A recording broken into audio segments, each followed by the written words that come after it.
আনিসুল হক ID থেকে ভাই প্রশ্ন করেছেন, আজানের জন্য কি উজু লাগে?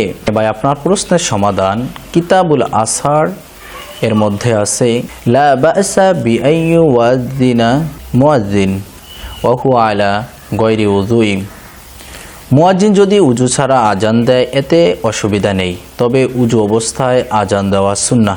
কেননা তাবি আতা রহমতুল্লাহ আলাইহি বলেন, মুসান্নাফ আব্দুর রাজ্জাক বর্ণনা 1799 নম্বর হাদিস। এই হাদিসের মধ্যে আসছে, হক্কুন ও সুন্নাতুন মাসনুনাতুন আল্লাহ ইউয়াজ্জিনাল মুয়াজ্জিন ইল্লা মুতাওয়াজ্জিআন।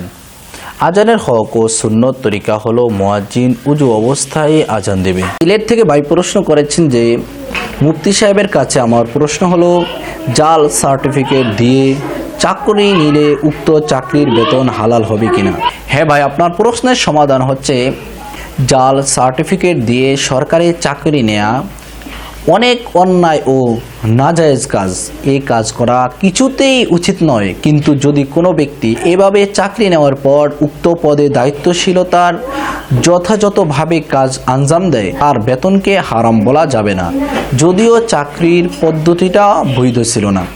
এর রেফারেন্স হলো সহি মুসলিম 101 নম্বর হাদিস, সুনানে তিরমিজি হাদিস নম্বর হলো 1315 নম্বর হাদিস, সুনানে ইবনে মাজাহ হাদিস নং 2224 নম্বর হাদিস, এবং ফতুয়া কিতাব রদ্দুল মুহতার 9 নম্বর খণ্ড 62 নম্বর পৃষ্ঠা। এরপরে মুজমাউল আনহার কিতাবুল কারাহা এর মধ্যে আসছে যে 4 নম্বর খণ্ড 194 নম্বর পৃষ্ঠা, এবং রদ্দুল মুহতার 10 নম্বর খণ্ড 46 নম্বর পৃষ্ঠায় উল্লিখিত আছে। ইব্রাহিম নামক আইডি থেকে ভাই প্রশ্ন করেছেন যে, স্বামী স্ত্রীকে মহারণা পরিশোধ না করে থাকলে সন্তান কি পিতার পক্ষ থেকে তা পরিশোধ করে দিতে পারবে? হ্যাঁ ভাই, আপনার প্রশ্নের সমাধান হচ্ছে যে, স্বামীর জন্য ফরজ কর্তব্য হলো মোহর পরিশোধ করা। সূরা নিসা 4 নম্বর আয়াত। এরপর মিশকাত শরীফের হাদিস নং 3143 নম্বর হাদিস।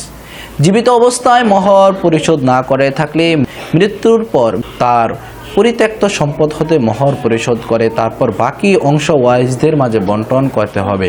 আর সম্পদ না থাকলে সন্তান বা অন্য যে কেউ তা পরিশোধ করতে পারে।